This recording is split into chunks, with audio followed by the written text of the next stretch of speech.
This is an NBC News Special Report. Here's Lester Holt. Good day from Rome. We are at the Vatican where just moments from now the process of electing a new pope to lead the Catholic Church and its 1 billion members around the world will begin. Right now, 133 cardinal electors are gathered in the Sistine Chapel, taking an oath of secrecy. When this ceremony is done, the doors of the Sistine Chapel will be closed, kicking off what could be a multi-day voting process to select the next pontiff. Our only signal about their progress will be the appearance of smoke from a chimney atop the Sistine Chapel. Black smoke means no pope elected yet, and voting will continue. White smoke means, as they say, we have a pope. And we'll learn his identity for the first time as he is announced ahead of his appearance on the balcony of St. Peter's Basilica behind me. Joining us now for all of it, NBC News correspondent Ann Thompson and our senior Vatican analyst George Weichel. Ann, why don't you start us off? Tell us what we're looking at right now. We have seen the cardinals process into the Sistine Chapel. They will take the oath of secrecy, and then they will order everyone out, and they'll close and lock the doors of the Sistine Chapel. And then the papal preacher, Cardinal Cantalamessa, will give a meditation. It's expected to be 5 to 10 minutes long. Then he will lead, and the voting will begin. Now, there aren't speeches that are given in the Sistine Chapel. It's not a smoke-filled room. Don't think of it as Congress. But it is a very prayerful, spiritual moment. And they handwrite the ballots on paper. Each cardinal folds his ballot in half, takes it up to the front of the Sistine Chapel, swears an oath, and then puts it in an urn. And then the counting begins. And the focus on security and secrecy here, it's not just part of the ancient rituals, it's also an acknowledgement of electronic eavesdropping potential in these sorts of things. The conclave process began over 900 years ago, precisely to keep barons, dukes, kings, whatever, from interfering with a crucial internal decision for the life of the church. In those days, in medieval Europe, everybody was trying to get their hand into the pie of running the church. So it was decided, no, we're going to do this locked up in this conclave with a key. And I think in the main it served the church very well for 900 years. Now you have got, as you said, Lester, other kinds of security problems. 20 years ago, a false floor was built in the Sistine Chapel, and all sorts of electronic jamming equipment was put underneath that to prevent snooping. Today, the Sistine Chapel is surrounded by electronic jamming equipment. The windows have been sealed. No one is allowed to bring anything in, computer, cell phone, whatever.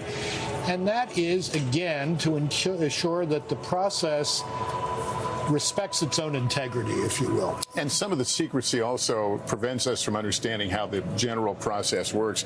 And you talked about there's no speeches and that sort of thing, but how are people moved off of a position? You know, if you're locked onto a certain candidate, if I can use the term, what moves you off if there's no room for discussion or debate? Or the discussions happen over meals. That's why it's very important that they all eat together. And even though they're in two different hotels, sequestered in two different hotels, the cardinal electors, because there are so many of them, those meals are a crucial time. That's where candidates and issues are discussed. And then they go back into the Sistine Chapel and resume voting. So it's when they're not in the chapel, that's where the politicking happens. George, I think there will be some people who will be tuning in and out of this coverage over the next few days as we await the election of a new pope. Can we talk about the timing, what potentially it could look like based on history and what we know they have to accomplish in here? What we know with almost virtual certainty, Lester, is that it will be black smoke tonight. I mean, the idea of a pope being elected on one ballot is really fantasy land, in part because there will be complementary votes cast tonight. You know, someone who has suffered greatly for the church and you want to honor them with a vote. The really serious measurement of strength of candidacy will come tomorrow morning. And then I think the dynamic that seems to be permanent in these things is if your vote total continues to grow, you can continue to remain alive as a candidate. If it plummets, if you hit a ceiling, then it's kind of hard to come back. In this case, with this very diverse electorate that does not know each other as well as previous electorates did, I think the opportunity for what you might call a consensus compromise candidate, rather than a front runner who gradually builds a vote up over a couple of days, is higher than it has been before. So it's a wide open process right now. There are a lot of moving parts in this. Those conversations that Ann mentioned at meals, but also just, walking around the area near the Vatican Guest House in the evening. This is all part of, if I could use a 10-cent word from theology, a discernment process. We're trying to discern what God is asking of the church. Okay, what's happening here now? Veritatis et pacis. Ut que tibi placit assunto, toto corde cognoscant. Obviously, everything in Latin. This is Cardinal Pietro Parolin. He was the Secretary of State under Pope Francis. He is the senior member by rank of the College of Cardinals. So he is actually going to run this process inside the Sistine Chapel, and he has been widely mentioned as a candidate himself. That was an opening prayer, and now the swearing of the oath of confidentiality will begin. And as we watch that, we're joined by author Robert Harris, who wrote the novel Conclave, which became an Oscar-winning movie. Mr. Harris, thank you for joining me. I have to think you're seeing this through different eyes than many of us, given your experience on the book and ultimately the film. What are your thoughts as you watch this? Well, there's a slight sense of deja vu, and I tried hard to imagine what it was like when the door closed on the Sistine Chapel and the voting began. And it's rather awesome to see all the cardinals going in and this ancient ritual and this incredible setting. It is, I'm afraid, for a secular man like myself, the ultimate election is how I can't help but see it as that, steeped in history, for an enormously responsible job, 1.4 billion Catholics, and there is politics in it, and that's what attracted me to writing the novel. In fact, you capture the sense that ultimately, at the end of the day, these are men, and they have their jealousies and they have their pet peeves. Was that what you had tried and hoped to capture? Well, one of the cardinals observes, we serve an ideal, we can't always be ideal, and that sort of summed it up for me. Obviously, there has been quite a bit of scandal attached to senior members of the church, cardinals, in terms of sexual abuse, turning a blind eye to it, or financial irregularities. And it is, as one of your speakers was saying, quite a political process. The first ballot today, there may be 30 names will get a vote. It's tomorrow, the wood is cleared and the serious business begins, and you have to gain what would be called in a secular election momentum. That's the most vital thing. And if your vote stalls or you don't do as well as you had hoped, then your supporters, be they traditionalists or more liberals, they will look for a candidate who might attract more votes. And that's what happened famously in the election of Cardinal Ratzinger. Are you comfortable with your book and this film really serving as a primer for people who come in with perhaps no understanding of this process? To be honest, Lester, yes, I am. I feel like one of those songwriters who writes a Christmas #1 that is trotted out again and again. I look forward to the next conclave when maybe if I'm still with us, I'll be back again. I mean, I tried to make the book accurate. I know some people didn't agree with it or were offended by it, but most have conceded that the actual procedural detail is correct, and that was also retained in the film, I think. Robert Harris, we appreciate you joining us here as we watch this play out in real life. George, at this point, are they taking the actual oath? Yeah, that's the book of the Gospels. And you place your hand on it and you read that rather lengthy oath in Latin. Latin has diminished in the life of the church over the past 60 years, but on occasions like this, it still is the church's official tongue. Well, I think that's how Benedict announced his resignation, was in Latin. Exactly. Yeah, exactly. So now everybody's going to do this one by one.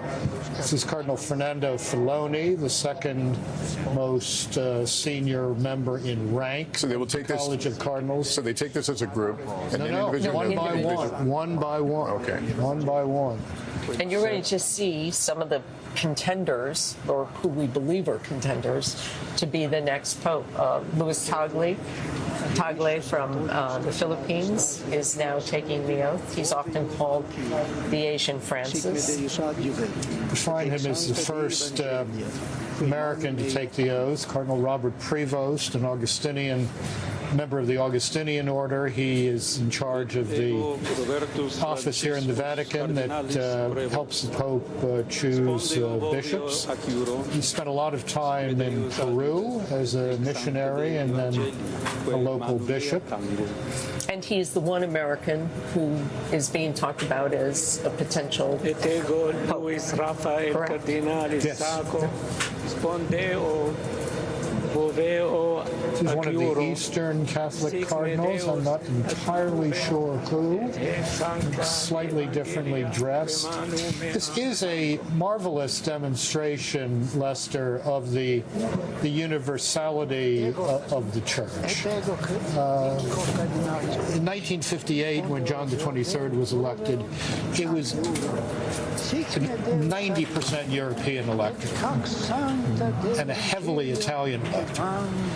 Italians are 16 votes out of 133 this year. Europeans are 39%. The Europeans are 39, 40%. But the church is not growing. The church is not growing in Europe, for example. But it is growing fantastically in sub-Saharan Africa, and that will eventually show more and more as these electorates shift over the course of the 21st century. But do you think that is a point that they've been talking about this week, or is it high on the radar? This idea of are we representing where the church is? I think they're very aware that there are living parts of the world church and dying parts of the world church. The living parts seem to be those who are most enthusiastic about what you might call Catholicism in full. And the dying parts are those who have conceded a tremendous amount of ground, if you will, to the public culture, and that is particularly true in Europe. The church in Germany, which had an enormous influence intellectually on the Second Vatican Council 60 years ago, now has 2% mass attendance on Sundays in major German cities. It's just a great sadness. What I think is really interesting, the two top Italian candidates, Pietro Parolin, who was France's Secretary of State, and Pier Battista Pizzaballa, who is the Patriarch of Jerusalem, they are Italian, but they're diplomats, Lester. They have worked all over the world. So they have a global view. They have a broader horizon than someone who just spent their career here in Rome or Italy. Are these cardinal electors, are they subject to some of the discussion? Because again, they weren't sequestered the last few weeks. They get up to presumably read the paper, and I've been struck these past 2 weeks, Lester, I have to say, by the fact that I would say 90% 90% of these men live in a completely different communications ecosystem than the three of us do. I mean, we're on the phones, we're on the computers, we're reading all this stuff, we're writing all of this stuff. They're not doing that in the main. They're talking to each other, but they're not people who are looking at their cell phone every moment to see what's going on. They each have very particular local concerns, which is entirely legitimate, and now they're being asked to make a universal judgment. So it's a complex human process in which the assessment of a personality is at least as important as anything that I've written op-ed pieces about since Pope Francis died or anything of the sort. That's Cardinal Raymond Burke, who is from St. Louis and Wisconsin native. Wisconsin, but he served in St. Louis. But he led, if you will, the anti-Francis faction of the church during the last 12 years. And there are 10 American cardinal electors taking part in this process. We're joined now by our Vatican analyst, Christopher White, who is a Vatican correspondent for National Catholic Reporter. Christopher, we thank you for coming on. I'd like you to get your reflections at this moment, how different or not different this process is in your observations.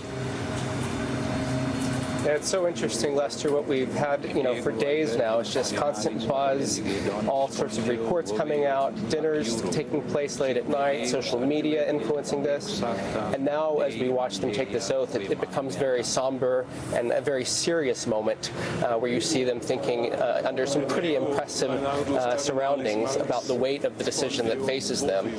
So the activity of the past few weeks really almost goes out the window as we watch these men take the oath right now.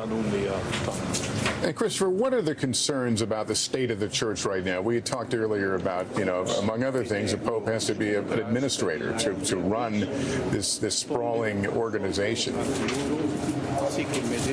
Yeah, it's so complex. There are the external issues facing the church. So the next pope is going to have to speak to the issues in the Holy Land and the war in Ukraine and persecution of Christians around the world, migration, the environment. So many issues that Pope Francis, championed from the very beginning of his papacy. But then, of course, the issues in-house are large. The next pope is going to have to deal with a massive Vatican budget deficit. He's going to have to continue to try to tackle clergy sex abuse. So the issues of governance are, of course, on top of many cardinals' minds. So it's about finding the right balance, finding the profile of the person that could do both, that could sort of look internally and externally at the same time. And that's not an easy job. That's why, it's not an enviable task. There's the line in the Conclave fan film that no sane man would want the papacy, and I think that's widely shared. Yeah, I wonder if you have a thought on this notion that because they weren't able to stay together in this lead-up time, because there were simply too many of them and not enough places under one roof, will that affect the process? Will there be a call to take their time a little more here? I think in general there's an appetite for a fairly short conclave. I think there's an apprehension of showing that the church is divided, and one way that they can project unity is a fairly quick consensus process. But I think they will take their time. They may not all be sleeping under the exact same roof, but they'll be sharing meals together, and they've had the opportunity over the past 10 days or so to get to know each other a bit better. But I think it's one of the things that we heard the cardinals talk about over the past 10 days is that in the coming papacy, they want to have better opportunities to be in the same room together so that when they come together to make big decisions like a conclave, that they know each other a bit better. We've learned a lot of nuggets about this process and the cardinal electors, including one that we know they have to write their choice by hand, but that some even go as far as disguising their handwriting. It's true. I don't think that the process is so elaborate that the concern of being able to match a signature with a particular cardinal elector strikes me as a bit, fantastical. But, of course, there are some that want to go to any measure possible to maintain the secrecy of their vote. And we know this is a secret process that is playing out. Christopher, thank you so much for being with us. And Anne, as we watch the acceptance of the taking of the oath here, we're reminded even in this process, it takes a long time, especially when you multiply everything times 133. Right, and think the largest group of electors were the last two conclaves, 115, that both elected Benedict XVI and Pope Francis. When we talk about what the potential length of this conclave could be, history tells us in modern times it goes from 2 days to 5 days. That's what we've seen in the last 100 years or so. So I think that might be a good guide as to how long we will be here. The conclave that elected John Paul II, the second conclave of 1978, took 7 or 8 ballots to arrive at a consensus. And that only happened after the two principal Italian candidates deadlocked and created the circumstances in which the cardinals could think outside the box. In those days, the box being Italy. Now, I think nationality means virtually nothing in this. Virtually nothing. Pole, Bavarian, Argentinian of Italian extraction. Nationality is gone as part of the template for the papacy. And if an Italian pope is elected, it would be very foolish, it seems to me, to imagine this as the Italian restoration. It's simply because this is the guy that people could agree upon. A moment ago, I saw my friend Cardinal Thomas Collins, the Emeritus Archbishop of Toronto, who was spending Easter with his sister, his older sister in Guelph, Ontario. Heard at 5:30 in the morning that the Pope had died. He's running out to Pearson Airport in Toronto to catch the plane to come to Rome, and his sister says to him, "Get it right." That's the admonishment. Yes. I want to go on St. Peter's Square. I think Molly Hunter is standing by. Molly, I was out there earlier, and I was surprised how many people are already starting to kind of stake a position or, trying to figure out where the best viewing spot will be if and when we were to see smoke at some point this afternoon. Yeah, Lester, the crowds are streaming in right now. I'm just turning around to see they actually have 4 major screens, which is, I think you can also hear on my microphone coming back to you, with really loud speakers. So everyone is kind of craning their neck, gathering around these screens, watching this. And I heard George Weigel tell you that it is a near impossibility that there is white smoke tonight. I got to say, talking to people down here, Lester, that is not the feeling. There is a lot of hope as thousands of people start to fill this square. And I was here just about a week ago, of course, for Francis's funeral, Pope Francis's funeral. 250,000 people packed themselves into the square. And I am told, and of course, you, Anne, and George would be the experts here, that the crowds are only going to get bigger, that we're going to see numbers like that with a very different atmosphere, Lester. The thing that strikes me, though, watching this procession, watching the cardinals take their oaths right now, everyone kind of trained on these screens together and talking with each other, is that it's one of the only places in the world, or one of the only scenarios I can think of in 2025 that we don't necessarily, as journalists, I have a higher perch than everyone here, that we don't necessarily have any more information than all of the people we're talking to down on the ground, that we don't have any exit polling, we don't have any kind of special sources now who are telling us what's happening inside the Sistine Chapel. And the result that I feel down here is this incredibly kind of galvanizing, energizing, unifying feeling that everyone is kind of in this together. And it's incredibly exciting to be down here. Lester? Yeah, it is fun. The excitement certainly is contagious down there as you talk to people. And again, many of them had just simply come here on vacation, pre-planned, had no idea they would have a front row seat to history. I want to talk, maybe this is a good point to talk about how this plays out. We're looking right now, the cardinal electors essentially taking a pledge of secrecy, an oath of secrecy. At some point here in the next short time, this will be sealed off to us. The world will not know know what is going on in that chapel, and of course, conversely, the cardinal electors won't know what's going on in the rest of the world. And correct me if I'm wrong, there's one vote today, Yes. and then starting tomorrow, it will be 2 votes 2 times a day. Right, 2 votes in the morning, 2 votes in the afternoon, until they get, this time they have, whoever becomes Pope has to get 89 votes. So that's the goal there. But you know, I was thinking when I was listening to Molly, I was here in 2013, I was down on the square when the white smoke came up.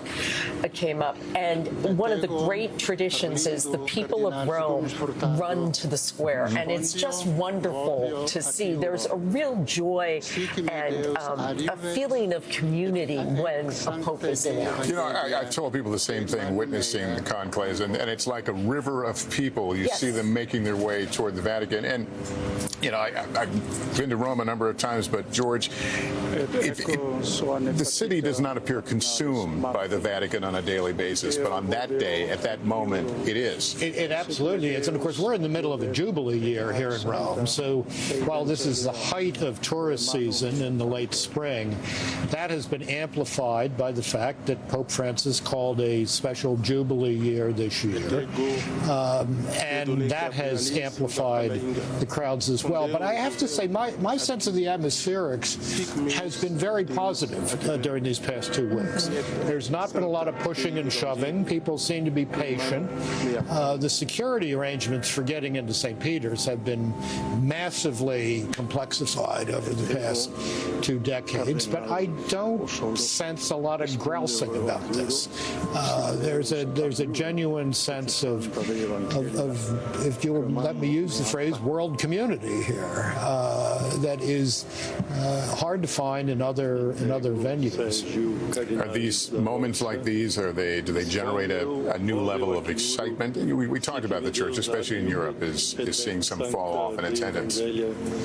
Well, one has to hope that this demonstration of the vitality of the church in many parts of the world would inspire those parts of the church that, as Cardinal Arborelius of Sweden said recently, are tired, to get over that tiredness and perhaps develop a little more evangelical energy.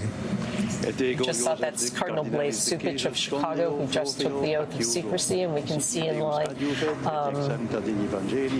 number 3, that's Joe Tobin, who is the Cardinal of Newark, a native of Detroit, comes from a Union family. So we're seeing some Americans come to the forefront. Also seeing some amazing shots. The Swiss Guard there. Just if you've never been in the Sistine Chapel, it is something that is worth seeing if you ever get to this part of the world. An amazing piece of architecture.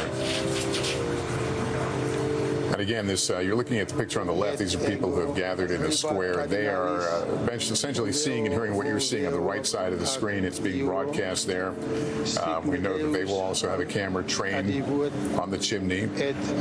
So the crowds will be, if and when that happens, the crowds will certainly be a part of it and be able to witness. The bells will ring loudly, proclaiming not only to people here, but around Rome that there is a new pope.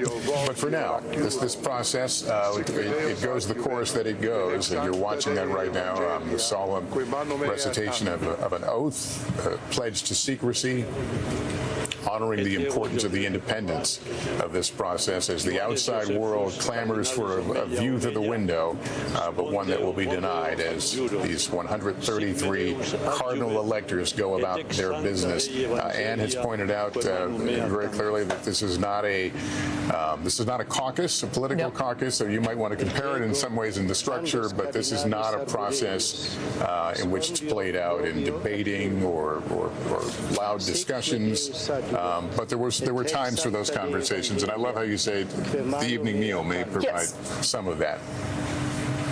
I think, and that's where you will see sort of more of the horse trading. Is that fair to say, George? Or momentum shifting is probably a better way to say it, as to who's going up, who's going down. And does there come a point where candidates say, I shift my electors to candidate B. Does that happen? I'm not sure that candidates control electors as much as precinct captains control voters. However, if a man knows that he's not going to continue to grow in his votes, he can certainly signal to those who have supported him, look, it's time to find something else. It's time to build an agreement here. I appreciate your support, but let's look elsewhere. And that can only happen, though, between the two voting periods. If there's a failed vote in the first ballot in the morning, they go immediately to a second vote. There's no pause. There's no discussion. They go immediately to a second vote. Same thing in the afternoon. I'm sorry, but let me stop you for a second. Do they see the numbers? Yes. So after a certain vote, okay, we know this is what we're looking at. Yeah. When they do the vote counting, there are three scrutineers, three cardinals that are called scrutineers, and they open the vote. One writes it down on his pad. It passes to the second. He writes it down, passes to the third. He reads it out loud, and he keeps the scorecard as to who gets how many votes. So the idea of going from vote to vote, you'll have that information between votes. You do, but there's no discussion. There's no let's go get an espresso and talk about what just happened here. They're contiguous voting. Again, you are watching the cardinal electors on this first day of the papal conclave, choosing the successor to Pope Francis. They are taking a oath of secrecy individually and as a group. It's a process that takes a fair amount of time, but we do expect here that in the coming hours they will be taking their first vote. Lester, can I just make a point about one thing here?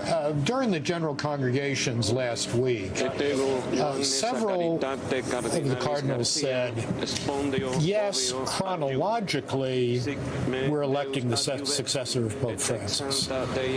Theologically, we're electing the successor of Peter. And that's a different framework in which to think about this. And it's part of the mystery and the marvel of this whole business. I mean, how did a probably illiterate fisherman from east of nowhere, as the world then understood somewhere, end up here at the center of world imperium and get himself the world's greatest tombstone, St. Peter's Basilica? I mean, they're thinking about that. They're thinking about the fact that they're electing the successor to the man that these men and the Catholic Church believes was the incarnate Son of God, chose to lead his church. That's different from finding someone who succeeds the guy who was right before him. Well, as we continue our coverage, I want to bring into the conversation NBC News contributor Kathleen Sprouse-Cummings, who is a professor of American Studies and History at Notre Dame. Professor, thank you so much for coming on with us. Thank you. I always find it interesting to kind of go. Yes, please give me your reaction to what you've been watching. Well, as I'm watching this, I'm thinking watching it in real life is even more exciting than watching the Hollywood version. We're seeing all the men come up. One of them will be the next pope. It's truly a stunning moment, and in a sacred space and a historic space with Michelangelo's Last Judgment above them. It's really a remarkable occasion. Yeah, I like how you mentioned seeing it in real life as opposed to necessarily on a film. What are your thoughts about the fact that so many people are coming to this moment here and trying to understand it through the eyes of a book and a motion picture? It's remarkable timing that the movie was just out, and of course, while the movie had its Hollywood moments, it got a lot right. It was meticulously researched, but nothing can compare to the real moment. And conclaves are fairly rare. This one is historic. It's larger than ever. It's more global than ever. The cardinals most 80% of them are participating for the first time because they were appointed cardinals by Pope Francis. So if we're excited watching them, we can only imagine what's on their minds. This morning in his homily, Cardinal Ray talked about being in a space where you're so aware of the presence of God.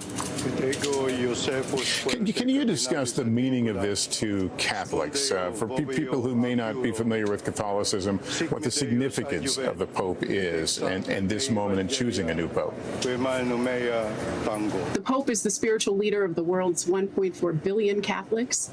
For the first millennia of church history, the Pope wasn't as important and as dominant a figure as he has been.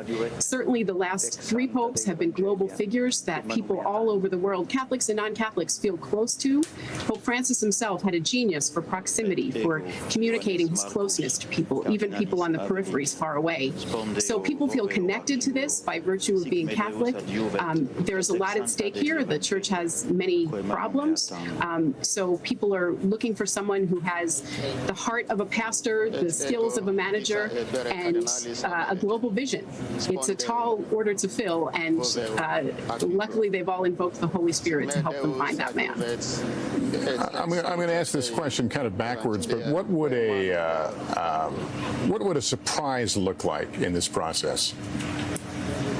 Well, we have to be open to surprises, and this conclave is perhaps more unpredictable than any in recent memory. What would be surprising is there are probably about 15 to 20 names among the 133 cardinal electors that are being talked about, that have been talked about as papabile, have the qualities. But there's nothing to say that the name will be from among them. It could be someone that people haven't been talking about, in which case a lot of journalists and commentators will be scrambling to find as much information as they can. That would be a surprise, but again, we have to be open to surprises. We discussed here, I don't know if you caught it, but we were discussing really the way that this is, the cardinal electors have handled this, the pressure of the last couple of weeks, the outside world looking in on this process. It's a lot of people, it's a lot of men here. Does that change the process in any meaningful way? It certainly opens up the possibility for a conclave that's a bit longer than recent ones, which have been just 2 or 3 days. To get 89 men to come to a consensus is quite a bit. Surely the cardinals have spent over 2 weeks in meetings and mourning Pope Francis and thinking and talking about the priorities in this election. Now is the time to pray, and a lot, as has been said, a lot will depend on how this first vote goes. A lot will be revealed. We won't know about it, but the cardinals will know about it. And as Anne said, when they go to have dinner, they will surely be discussing. So a lot depends. This is kind of like a primary that we'll see tonight. It'll be the names that are narrowed down. Are you excited about this moment? I am so excited, Lester. This is remarkable. I didn't expect to be as excited. We've been preparing for this for a long time, but it's really historic. And of course, I think back to March of 2013 when Pope Francis stepped out on that balcony, and none of us knew what was in store. So again, this will be another momentous election. I cannot wait to see white smoke and to see who emerges. But more importantly, I can't wait to see how that man is going to guide the church at this moment in history. I think a lot of people share where you're at on that. Kathleen, thank you so much for joining us and being a part of our conversation. Thank you. And while we were speaking, I was handed a note that we're about halfway through this process. So just take no meaning from that other than the fact that this, as I've been saying, is going to play out on its pace. Yes. And nothing that anyone can do about it. I know when I was down in the square today talking to people, they want to see that chimney, and we may see smoke from the chimney today, but as we've been discussing, very, very, very likely that it is going to be black as they begin this process. It's a shame that we don't get a few more shots of the Sistine Chapel itself, Lester. There's the chimney. No birds this year, unlike last time. The Sistine Chapel today is in the most beautiful condition it's been in perhaps 350 years. The cleaning of the frescoes during the pontificate of John Paul II, the redoing of the lighting inside, it's truly a stunning visual experience right now. It's like living inside a jewelry box, all of which is illustrated by biblical scenes. So as Anne was indicating a moment moment ago, this is not just the precinct meeting or the ward meeting. It's a religious exercise, and the entire surrounding reminds you of that. I just saw a moment ago here a man I had the pleasure of meeting a couple of years ago who's the cardinal from East Timor.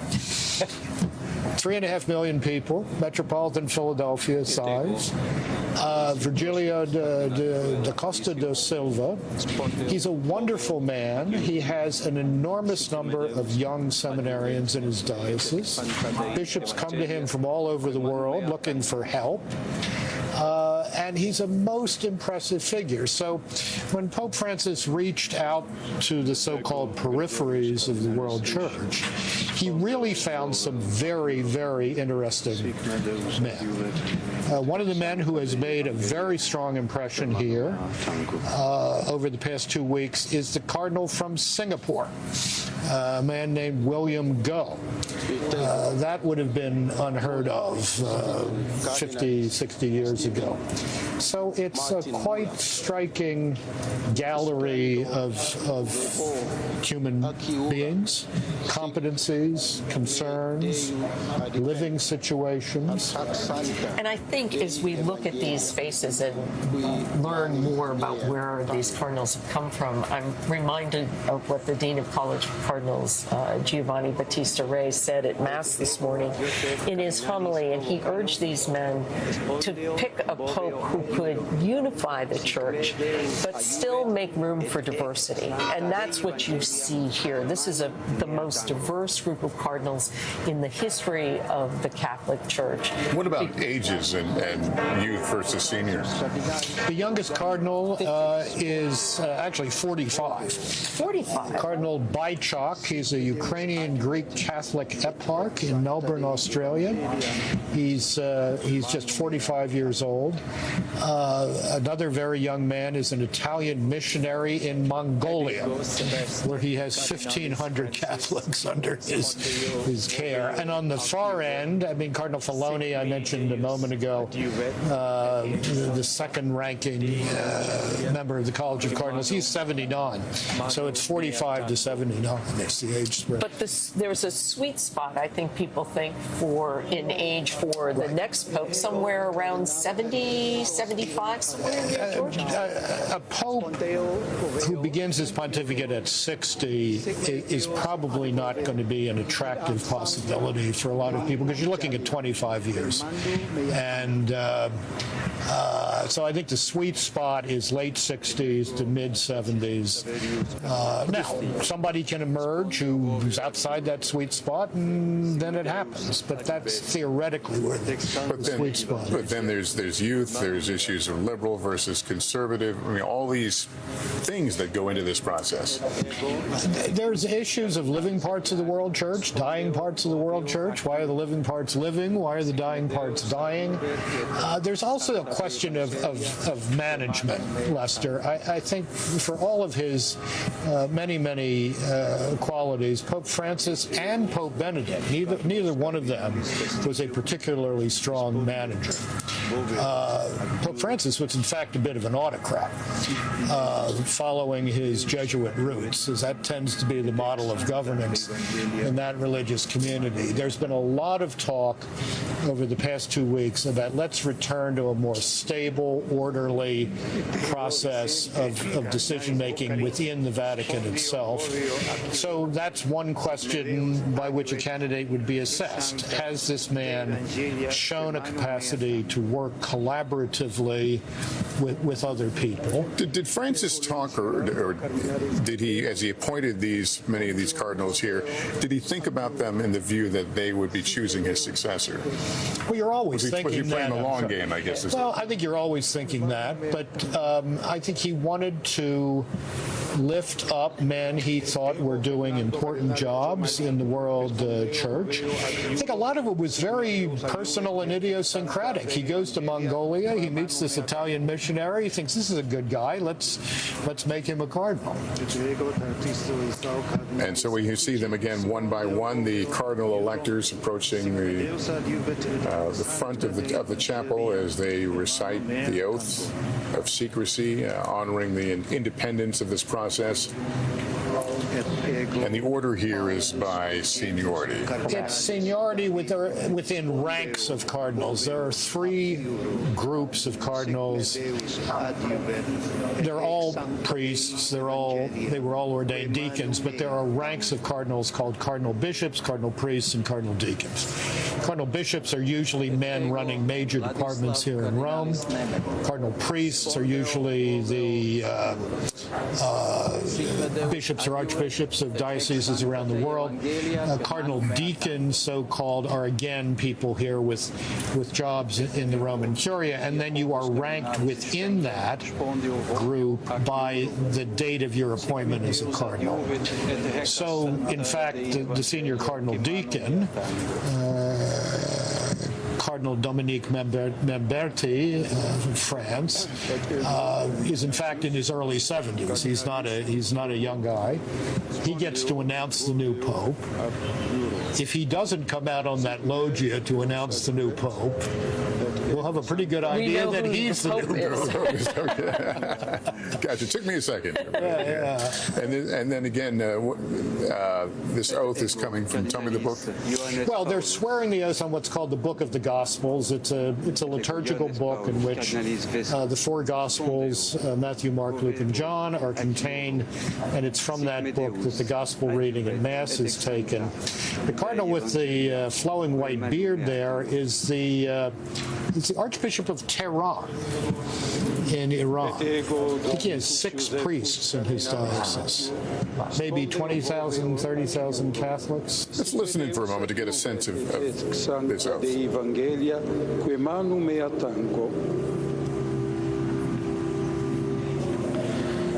Et ego Robertus cardinalis repole, spondeo voveo ac iuro. Sic me Deus adiuvet, et ec sancta Dei Evangelia, que manum mea tango. Each one, 133 cardinal electors taking this oath. And once this process is over, we will essentially be shut out. They will be shut out from us. We'll be shut out from them. How quickly do they move to voting? Well, as Ann mentioned a moment ago, Lester, there will be a spiritual reflection given by Cardinal Raniero Cantalamessa, the former preacher to the papal household. Then he will be invited out because he's over 80. And then they'll get down to the first bell right away. Now, as you have seen here, imagine each one of these men walking up one by one to put that ballot in the urn on the altar and saying, I hereby swear by Christ the Lord, it will be my judge, but I'm choosing the one I think should be elected. In goes the ballot. So you do that 133 times. And let's say it's a stately process. It's not going to go fast. It's not going to go fast, and there are no electronic tabulators. I had mentioned Cardinal Momberti. There he is right there. But that's, I think, one of the things that makes this so fascinating. It's one of the last mysteries in our world, because we only get to see this. We don't get to see what happens during the conclave. We can only imagine it, and we don't know who that person is going to be. And I think it's fascinating. This time, Pietro Parolin, who is one of the considered front runners, if you will, he's actually going to run the conclave.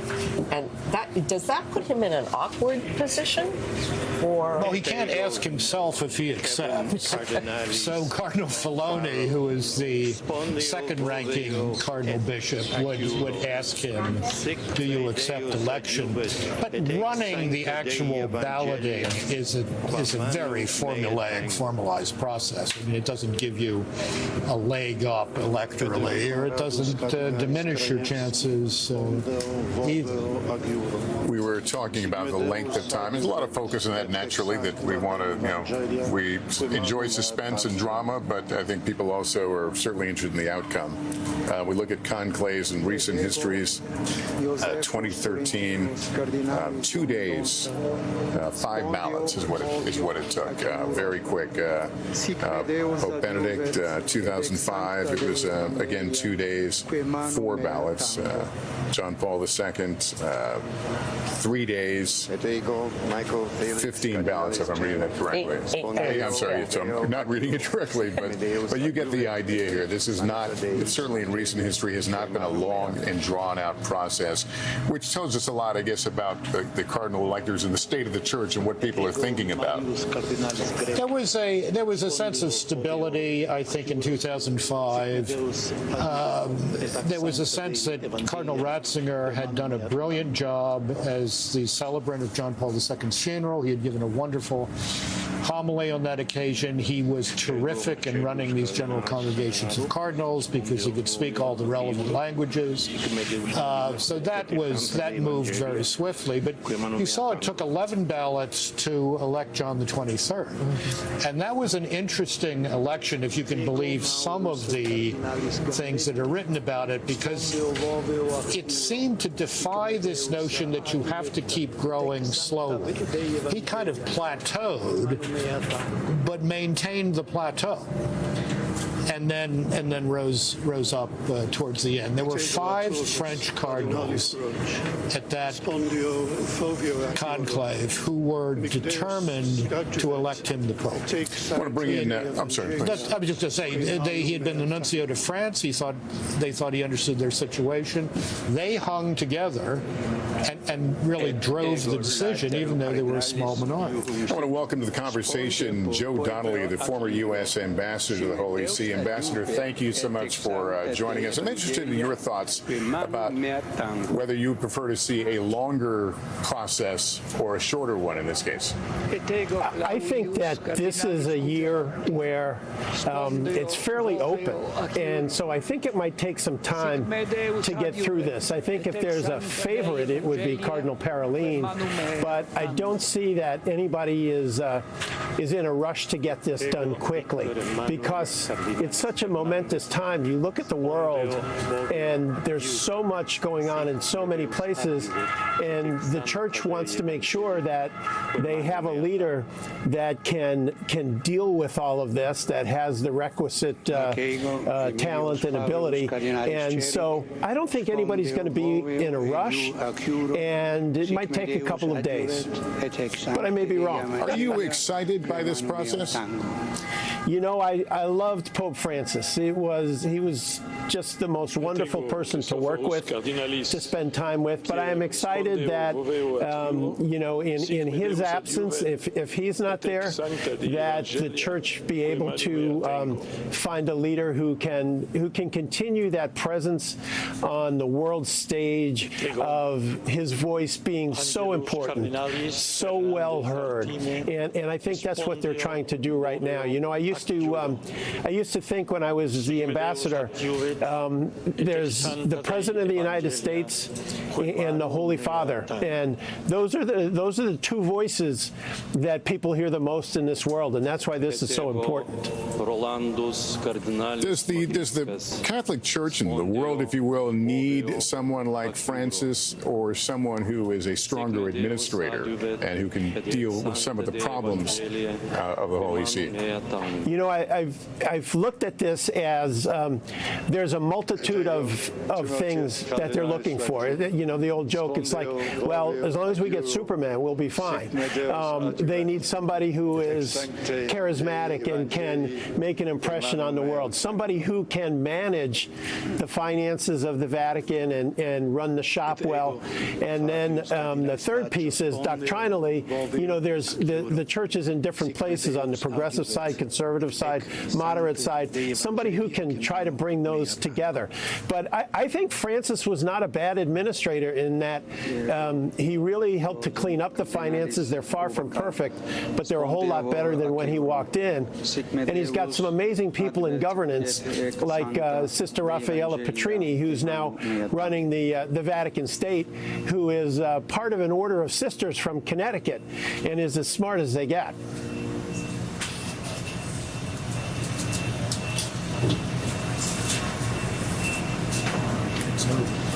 Oh, it's stuck right there.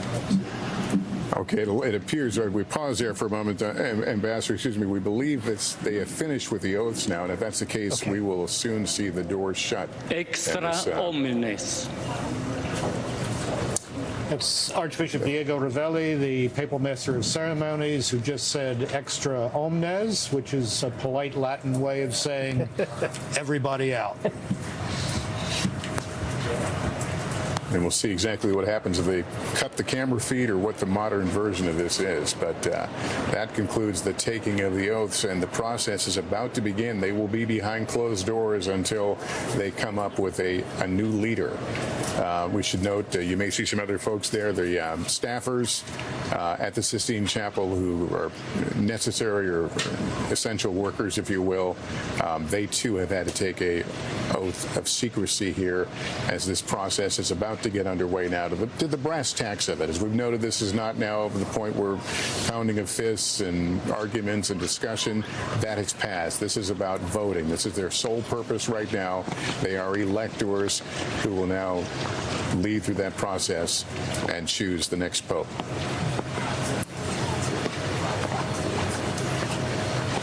And they are very serious about the secrecy, as we have said. Cardinal Timothy Dolan of New York tells his story during the last conclave when he walked in with his secretary, and his secretary was carrying a briefcase, and one of those Swiss guards you see there took the sword and put it down and wouldn't let the secretary come in with the briefcase. I mean, they really mean business when it comes to the secrecy.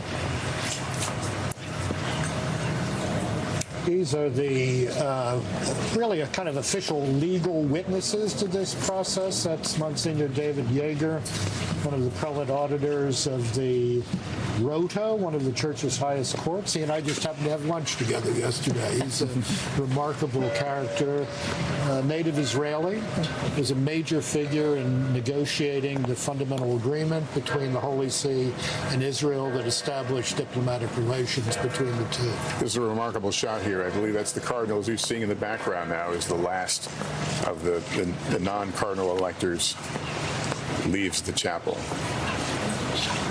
And it feels very lonely from this angle.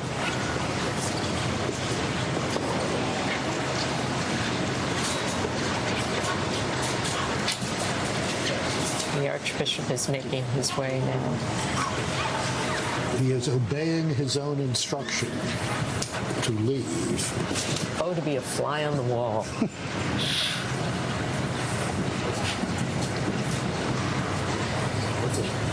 And you do have to wonder what they're thinking at this moment. With this, they are shut out from the rest of the world, as are we. Where The next time we see them, the Catholic Church will have a new pope.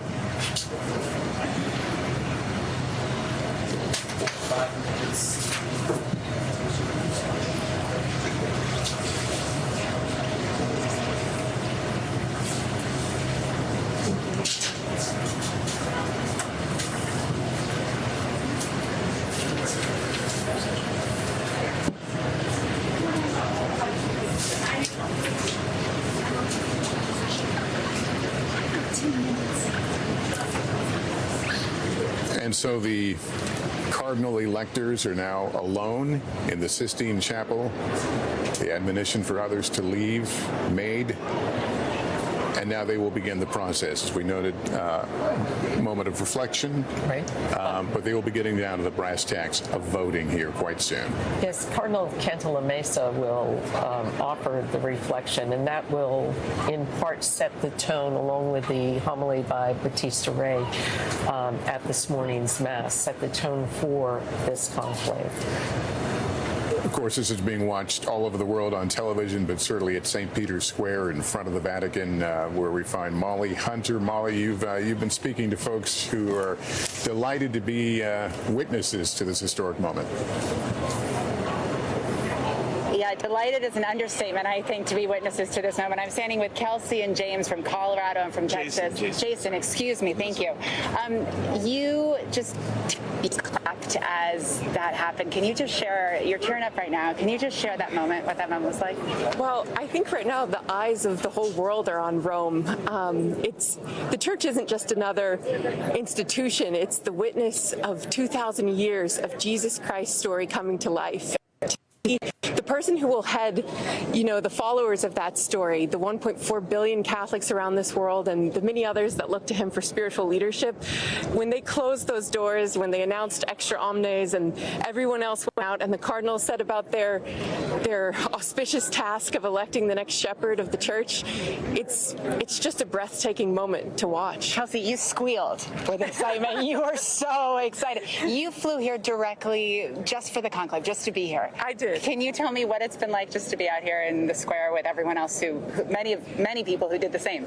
Yes, it's been tremendous joy. I work for a Catholic group, Catholic Vote, the largest Catholic political advocacy group, and my boss has just been nominated the ambassador to the Holy See. So this has a special importance because he'll be here in Rome after his nomination goes through the Senate, and to be here alongside all of the Catholic faithful throughout the world, it's a joyous occasion. Jason, you guys are going to stay out here, wait for the smoke tonight, right? Oh, for sure. For sure. I was in Paris this morning.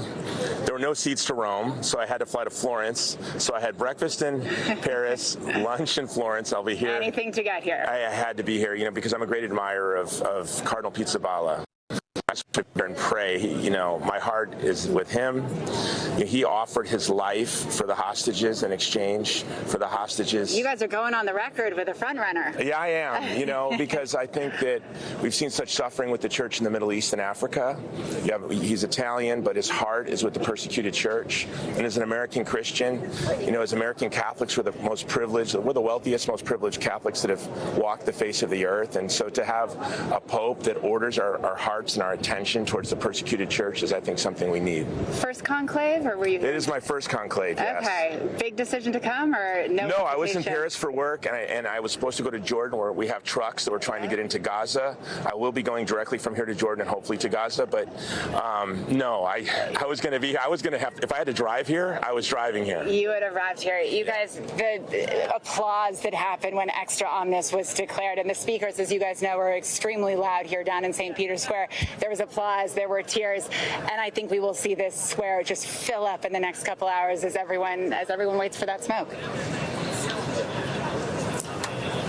Yeah, Molly, it's remarkable to see the emotion that even the small moments in this process provoke among people. I was mentioned as I was down there earlier today, met many folks like that family who are just excited to be here, witnessing history, and many of them do have their own views as to which direction the cardinal electors will go. But from experience, I can tell you, when we do see white smoke at some point in this process, it will electrify not only this church, but the people of the world, but certainly people around Rome who will flood the streets if history is a guide. There is the chimney pipe that we will be watching closely. That will be our first indication that a vote has taken place. The ballots will be burned, and we will see the smoke rise. I can tell you, my memories are, it starts off as kind of little puffs, yes, is the way I've described it. It's not a full-on black or white smoke, but it quickly kind of declares itself. Yes. I realize I'm animating a smoke puff, but yes, I said that. Lester, I was thinking when Molly was talking to those people in the square, we've talked about how the next pope needs to be a good money manager or unite the church, but the quality of courage, and that's what attracts so many people to Pizzaballa, because he did offer himself in exchange for Israeli children. He offered himself to Hamas as a hostage. And I was thinking that kind of harkens back to St. John Paul II. Courage was his hallmark. That's right, and these kinds of rooted men who live out from a deep faith, which gives them the courage, as I used to say about John Paul II, not to live so much without fear, but beyond fear, is something that's frankly very much missing in the world today. And I think the world situation is bearing on this conclave in a way that was perhaps not the case in 2013 and 2005. And the search for someone who can call all of us to a nobler understanding of what we're capable of. We're not just our worst instincts. We can live beyond fear too. Is a quality that is very much to be desired in the next pope. And this picture certainly symbolizes the waiting game now that this has resulted to. We are truly on the outside of a deep secret process. But there you see the faithful as we've seen them at the different mile markers of the death of Pope Francis. We're so used to seeing this shot of the Via della Conciliazione, this great boulevard that leads up to St. Peter's, and we sometimes might think that's been there forever. It's actually only been there for less than 100 years. Before that, the square in St. Peter's was simply surrounded by the neighborhood here, the Borgo, as it's called. So the creation of that boulevard has given us that breathtaking view of really one of the most extraordinary architectural and engineering masterpieces in the world to which we're so accustomed.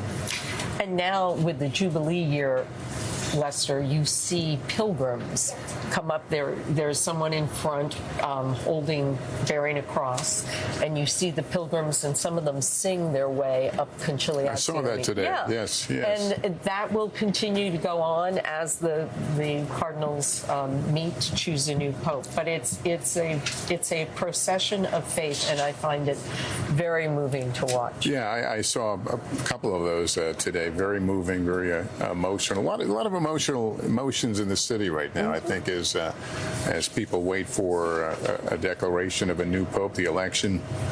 Cardinals have been secluded now for probably, about 10 minutes or so. It will be a long day, but we believe this day will end with black smoke, indicating that they have not reached consensus candidate yet. That we should take nothing from that other than that's pretty much true to form of the way this process works. That's to be expected. Once we get into the next day and there are multiple votes in the morning and the afternoon, well, things could obviously change, as we've noted. The last two conclaves have ended after just a couple of days, but I suppose no two are alike.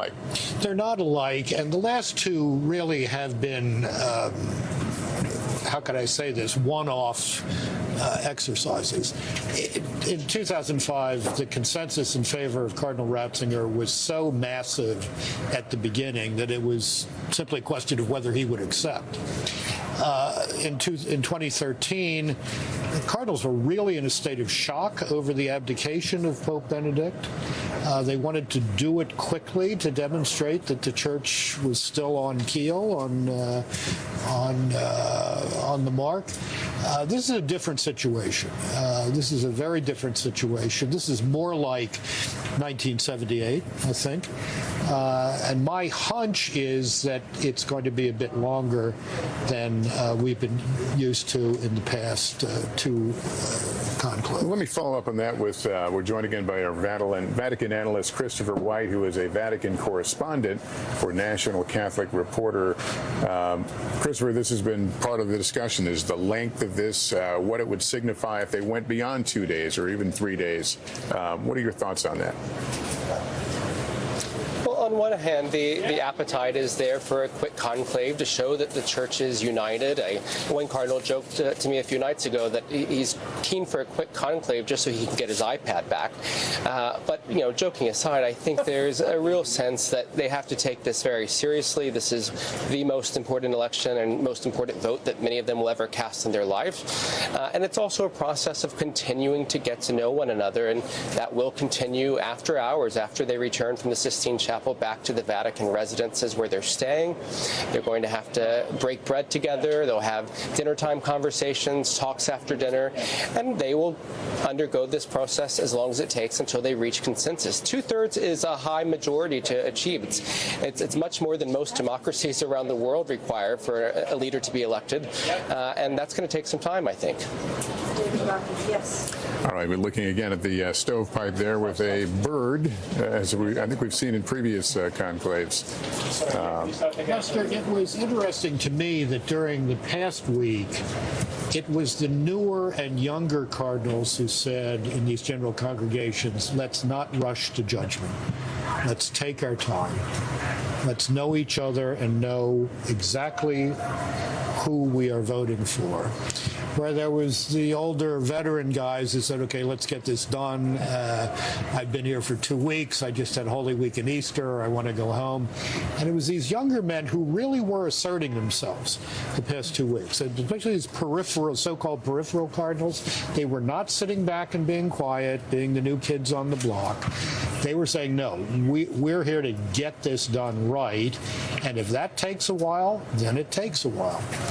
And I think that's also indicative of these are not cardinals, the cardinals from the peripheries, if you will, who came up through the Roman system. Exactly right. And they have not had that experience. They weren't educated in Rome.